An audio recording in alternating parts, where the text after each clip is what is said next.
Hello welcome everyone. कैसे हैं आप लोग। जैसा कि दोस्तों आप लोग देख सकते हैं कि हमारे डैशबोर्ड में कि आज हम लोग जो है कि अर्थशास्त्र का भारतीय अर्थव्यवस्था की विशेषता के बारे में जानेंगे। चूँकि हम लोग कल जो है कि अर्थशास्त्र के क्षेत्र के बारे में जान चुके थे कि अर्थशास्त्र के 3 क्षेत्र होते हैं, प्राथमिक क्षेत्र, द्वितीयक क्षेत्र और तृतीयक क्षेत्र। उसके कौन कौन से विभाग आते हैं, कौन कौन से सेक्टर आते हैं, उसके बारे में हम लोग कल जान गए थे। तो आज हम लोग अर्थशास्त्र की विशेषताओं के बारे में पढ़ेंगे दोस्तों। जैसा कि आप लोग देख सकते हैं डैशबोर्ड में यहाँ पे दिया गया है कि भारत एक विकासशील अर्थव्यवस्था वाला देश है। भारतीय अर्थव्यवस्था की मूल आवश्यकता को 2 भागों में विभाजित किया जा सकता है। इसका वर्णन निम्नलिखित है। तो हम लोग इस तरह से पढ़ते हैं कि परंपरागत विशेषता क्या क्या है। तो यहाँ पे दिया गया है कि भारतीय अर्थव्यवस्था की परंपरागत विशेषता निम्नलिखित हैं। कृषि की प्रधानता होती है। ये एक परंपरा से शुरू से ही चलती आ रही है कि भारत एक कृषि प्रधान देश है। इसका भागीदारी क्या है, तो इस तरह से क्या कृषि की परंपरा है और प्रधानता है, उसके बारे में हम लोग आज जानेंगे। तो भारत में सकल घरेलू उत्पाद में कृषि का अंश अधिक है। देश का 58% कार्यशील जनसंख्या कृषि यानी कि एग्रीकल्चर खेती-बाड़ी पर आधारित है तथा सकल घरेलू उत्पाद में कृषि का हिस्सा 18% है। ये जो हम लोग पढ़ रहे हैं कि कृषि के बारे में, अधिकांश जो है कि आदमी, सबसे ज़्यादा आदमी 58% कृषि कार्य में लगा हुआ है। फिर भी इसका कृषि का योगदान जो है हमारे सकल घरेलू उत्पाद में 18% है। कृषि जो है कि ये प्राथमिक क्षेत्र में आता है दोस्तों, इसको भी आप लोग याद रखेंगे। तो नेक्स्ट है, भारत में निर्यात व्यापार में कृषि का योगदान 13.3% है। कृषि के साथ अन्य क्षेत्रों का विकास तेजी से हो रहा है। फिर भी कृषि भारत में रोजगार का एक महत्वपूर्ण साधन है। प्रति व्यक्ति निम्न आय है।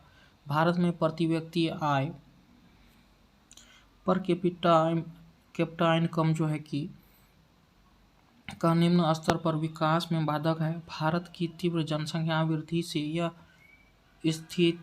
स्थिति उत्पन्न हुई है। प्रति व्यक्ति आय के निम्न स्तर के आधार के कारण ही निर्धनता का विकास हुआ है। ग्रामीण अर्थव्यवस्था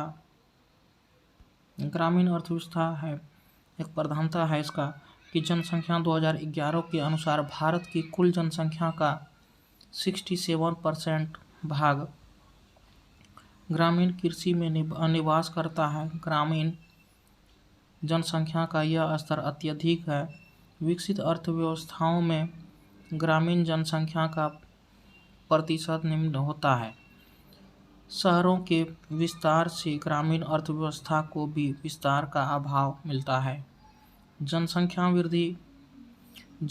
वृद्धि यानी कि पॉपुलेशन ग्रोथ जो है कि का तीव्रता अनुपात भारतीय अर्थव्यवस्था की वृद्धि दर को कमज़ोर बनाता है।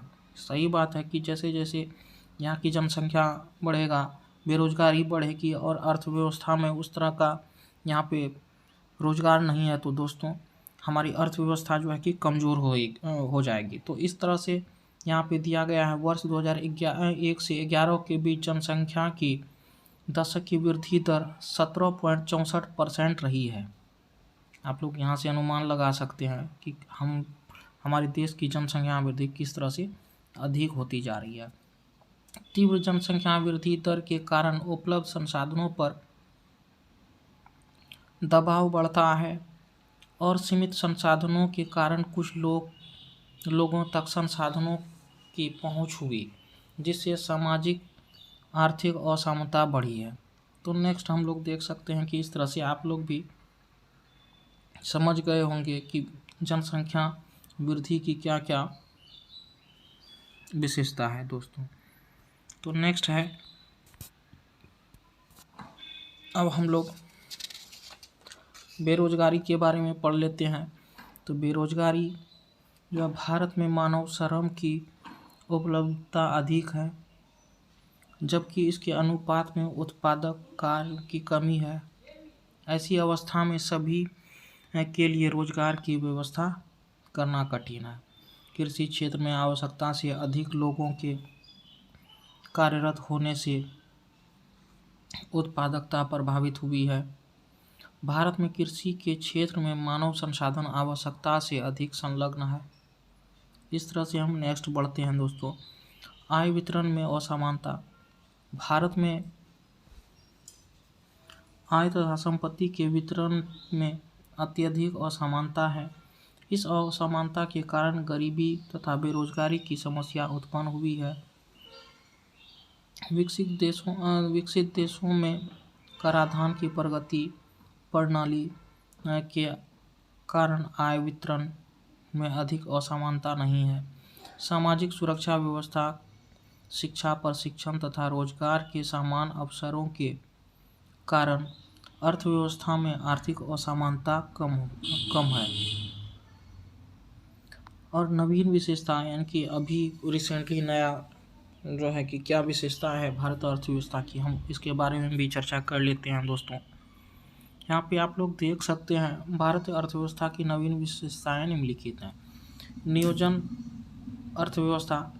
भारत में नियोजन अर्थव्यवस्था, प्लानेड इकोनॉमी की शुरुआत, योजना आयोग यानी कि प्लानिंग कमीशन की स्थापना तथा पंचवर्षीय योजना यानी कि 5 ईयर का जो प्लान है दोस्तों, 5 ईयर प्लान, तो उसके बारे में भी बताया गया है कि स्तर पर हुई है नियोजन। और वर्ष 1951 से 2017 तक 12 पंचवर्षीय योजना का संचालन किया गया। ये बहुत ही इम्पोर्टेंट सवाल है दोस्तों कि अब तक भारत में कितने पंचवर्षीय योजना चला, तो ये आप लोग बताएंगे 12। कब से कब तक चला है दोस्तों, टोटल इसका कार्यकाल पूछा जाए तो 1951 से 2017 तक इसके बीच में चला और 12 पंचवर्षीय योजना इसके अंतर्गत कार्य किया है दोस्तों। तो हम अगला बढ़ जाते हैं। तो नीति आयोग का गठन 1 जनवरी, यानी कि योजना आयोग को चेंज करके जो है उसका नाम को चेंज करके कुछ उसमें योजनाओं को जोड़ करके 1 जनवरी 2015 को श्री नरेंद्र कुमार मोदी की अध्यक्षता में जो है कि इसको योजना आयोग का नाम बदल करके नीति आयोग किया गया। और वर्तमान में यह संस्था नियोजन के लिए उत्तरदायित्व है। इसके माध्यम से अल्पकालीन तथा दीर्घकालीन योजनाओं को दिशा प्रदान की जा रही है।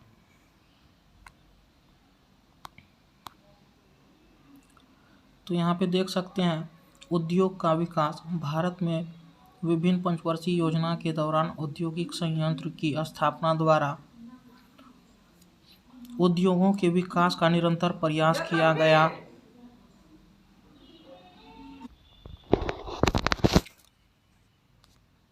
इस तरह से हम लोग देख सकते हैं दोस्तों कि भारत में विभिन्न पंचवर्षीय योजनाओं के दौरान औद्योगिक संयंत्रों की स्थापना द्वारा उद्योग के विकास का निरंतर प्रयास किया गया। वर्ष 1991 में आर्थिक सुधारों के लिए लागू की गई नई आर्थिक नीति के साथ उदारीकरण, निजीकरण और वैश्वीकरण की प्रक्रिया आरंभ की गई। इससे भारत में औद्योगिक विकास की गति मिलती है। नेक्स्ट है दोस्तों आर्थिक विकास। आर्थिक विकास में होने वाले गुणात्मक परिवर्तन को आर्थिक विकास कहते हैं। सामान्यतः किसी क्षेत्र, विशेष देश अथवा व्यक्ति की आर्थिक समृद्धि में वृद्धि को आर्थिक विकास कहा जाता है। आर्थिक विकास एक बहुआयामी प्रक्रिया है।